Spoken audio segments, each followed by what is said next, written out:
নমস্কার বন্ধুরা, সুপ্রিয়া কিচেনে আবারও আপনাদের সবাইকে স্বাগত জানাই। আমরা বাড়িতে যে সচরাচর চাল খাই, এই যে সেদ্ধ চাল, পান্নাই চাল, এই পান্নাই চাল দিয়ে আমি আজকে ভেজ পোলাও বানাবো। আর তার সাথে থাকছে নরমাল আলুর দম। এই বাটির মাপ করেই আমি এক বাটি চাল নেবো, তাই এই বাটির প্রায় 500 চাল। 500 চালের কম ছাড়া, বেশি ছাড়া কম হবে না। চালটা ভালো করে ধুয়ে জল ঝরিয়ে নেব। দুসেদ্ধ চাল তো একটু ময়লা বেরোবে।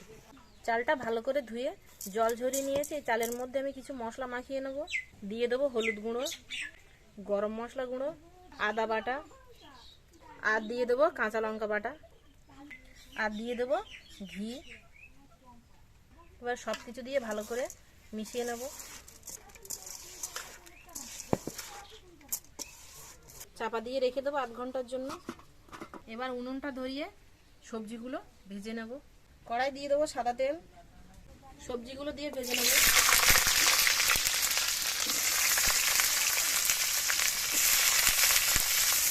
এখানে নিয়েছি আমি বিনস, গাজর, মটরশুঁটি আর ফুলকপি। দিয়ে দেবো অল্প লবণ, হলুদ গুঁড়ো। আমি সাদা তেল দিয়ে সবজিগুলো ভাজছি, আপনারা চাইলে কিন্তু ঘি দিয়ে ভেজে নিতে পারেন। সবজিগুলো এরকম লাল করে ভেজে নিয়েছি, এবার তুলে নেব।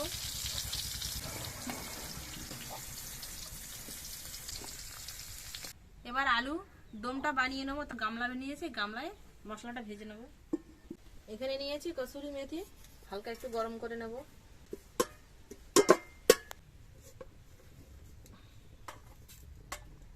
এখানে নিয়েছি আমি গোটা ধনে, সাদা জিরে আর মৌরি, ভেজে নেব।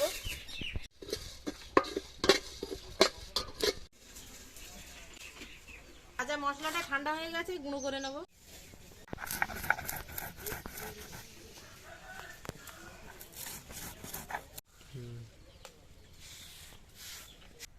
কড়াই দিয়ে দেবো সাদা তেলের সঙ্গে অল্প সরষের তেল। আলুগুলো আগের থেকে সেদ্ধ করে নিয়েছি 90% মতো। আলুগুলো দিয়ে ভেজে নেব। হলুদ গুঁড়ো,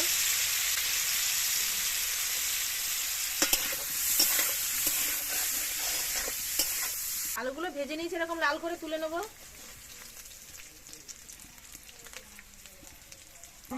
দিয়ে দেবো সরষের তেল আর একটু, তেজপাতা, 3টে এলাচ, একটা দারচিনি, 3টে লবঙ্গ, আর দিয়ে দেবো গোটা জিরে।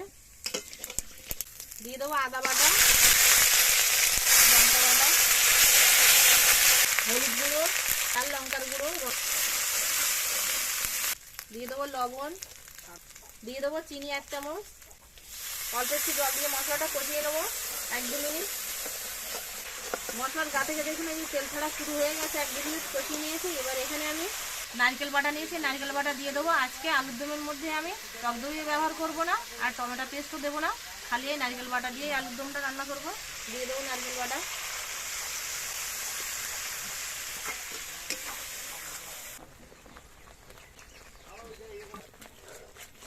মশলাটা 2-3 মিনিট কষিয়ে নিয়েছি, আর মশলার গা থেকে দেখুন এই যে তেল ছাড়া শুরু হয়ে গেছে। এবার জল দিয়ে দেবো।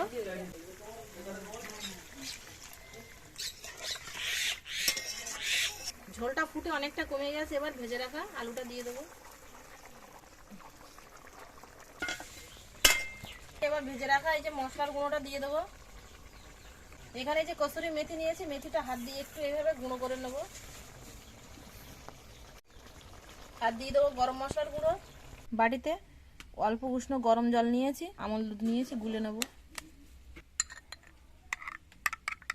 গুলে রাখা দুধটা আলুর উপর দিয়ে দেবো।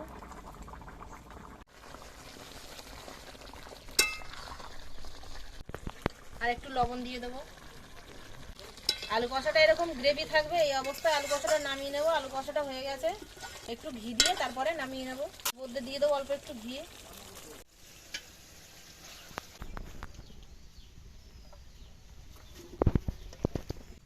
পোলাও বানানোর জন্য এখানে আমি এরকম একটা গামলা নিয়েছি, গামলার উপরে আজকে পোলাওটা বানাবো।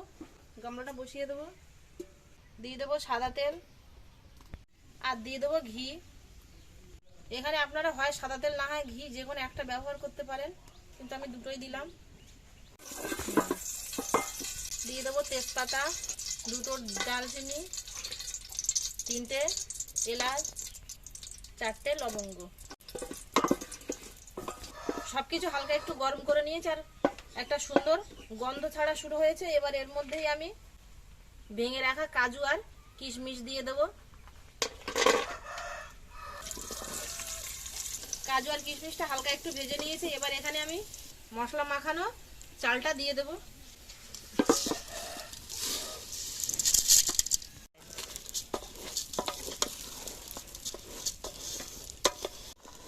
চালটা দিয়ে 5 থেকে 6 মিনিট হালকা আঁচে ভেজে নেব চালটা।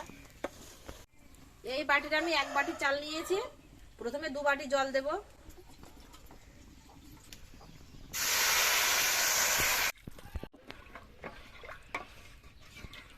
এখানে আমি সেদ্ধ চাল নিয়েছি তো তাই আর 1 বাটি জল দেব, কারণ সেদ্ধ চাল কিন্তু ফুট খায় বেশি। সব সেদ্ধ চাল সমান ফুট খায় না, 2 সেদ্ধ চালগুলো ফুট খায় বেশি আর 1 সেদ্ধ চালগুলো ফুট খায় কম। 3 বাটি জল দিয়েছি, আর ওই হাফ বাটি জল দেবো, কারণ আমাদের এই পান্নাই চাল তো ফুট খায় বেশি। ওপর দিয়ে একটু লবণ দিয়ে দেবো। পোলাও কিন্তু একটু মিষ্টি মিষ্টি খাওয়া হয়, তাই দিয়ে দেবো চিনি। আর দিয়ে দেবো 3টে কাঁচা লঙ্কা। এবার চাপা দিয়ে রেখে দেবো। ভাজা সবজিগুলো এখন দেবো না, জলটা যখন একদম ভাতের গায়ে গায়ে চলে আসবে তখন দেবো। প্রথমে উনুনের জলটা হাইতে রেখেই রান্নাটা করে নেব, তারপরে যখন জলটা গায়ে গায়ে হয়ে আসবে তখনই উনুনের জলটা লোতে দেবো।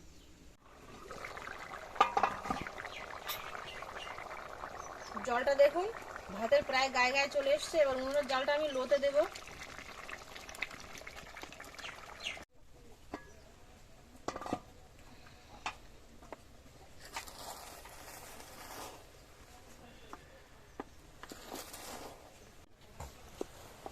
পোলাওটা কিন্তু প্রায় হয়ে গেছে। এবার আর উনুনের জাল দেবো না, উনুনের যে গরম আছে না সেই গরমে দমে বসিয়ে দেবো। দমে বসানোর আগে এখানে যে আমি সবজিগুলো ভেজে রেখেছিলাম এই ভাজা সবজিগুলো দিয়ে দেবো।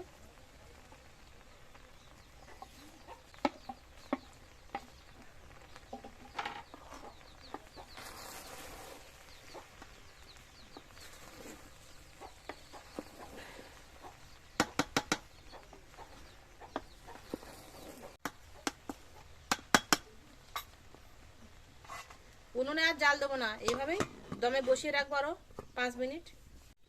গরম উনুনে দমে 5 মিনিট বসিয়ে রেখেছিলাম। ঢাকনাটা খুলে দেখবো এবার। দেখুন পোলাও কিন্তু হয়ে গেছে। আর এখন একটু গায়ে গায়ে মতো মনে হচ্ছে, কিন্তু এটা ঢালার পরে ঠান্ডা হয়ে গেলে কিন্তু একদম ঝরঝরে হয়ে যাবে।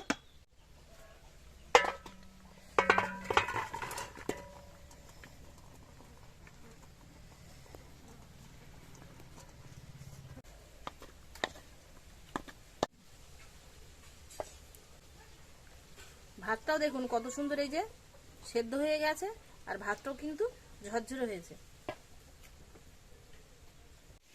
রান্না টান্না করে সবকিছু করে গুছিয়ে নিয়েছি। এবার কাকিমা আমি দুজনে খাবো। আগে কাকিমার দেবো, পরের দিকে আমি খাবো। দেখুন ভাতটা কত সুন্দর ঝরঝরে হয়েছে।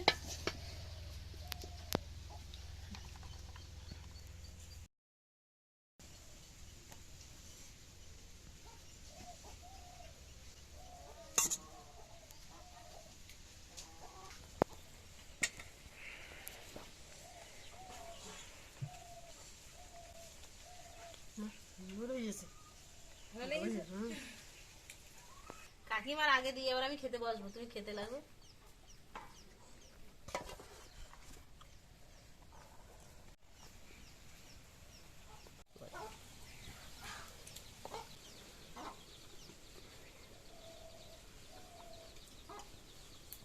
আমরা তো সবসময় আতপ চালের পোলাও খাই, কিন্তু সেদ্ধ চালের পোলাও কিন্তু ভালো লেগেছে। সেই সাথে একদম অন্যরকম ভাবে সিম্পল ভাবে আলু কষা দারুণ হয়েছে।